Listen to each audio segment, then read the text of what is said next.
Continuing along the line of establishing financial independence, it's vital everybody, but especially young people, build a micro fuck you fund, or more politely known as an emergency fund. The fuck you fund comes from the movie The Gambler, wherein John Goodman's character tells Mark Wahlberg about the position of fuck you. You get up $2.5 million, any asshole in the world knows what to do. You get a house with a 25-year roof, an indestructible Jap economy shitbox, you put the rest into the system at 3 to 5% to pay your taxes, and that's your base, get me? That's your fortress of fucking solitude. That puts you for the rest of your life at a level of fuck you. Somebody wants you to do something, fuck you. Boss pisses you off, fuck you. Own your house, have a couple of bucks in the bank. Don't drink. That's all I have to say to anybody on any social level. Naturally, most people, and especially young people, do not have $2.5 million to park in a bank.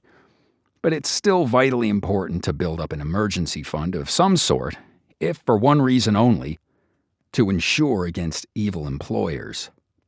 It is a guarantee that at least once in your life you will run into a genuinely evil employer. They will lie about the job description, lie about the job title, do the bait and switch, fail to pay you, be legitimately psychopathic, fire you 2 months later because they mismanaged the firm, sabotage your work, or even blame you for criminal activity. Ideally, the second your employer tries any of that shit, you would walk off the job. But what if you don't have an emergency fund? Or worse, what if you're the typical penniless young person who's just starting out and desperately needs the money? Now, you're stuck in the unenviable trap where you have to spend 3 to 6 months working for an evil employer that you are invariably going to be fired from.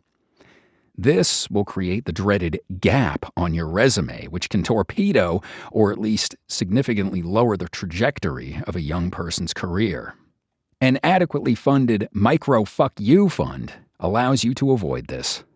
In having 3, ideally 6 months' living expenses in your emergency fund, you are insured against any evil employer who lies about the job, turns out to be mentally ill, or in any other way tries to fuck you over.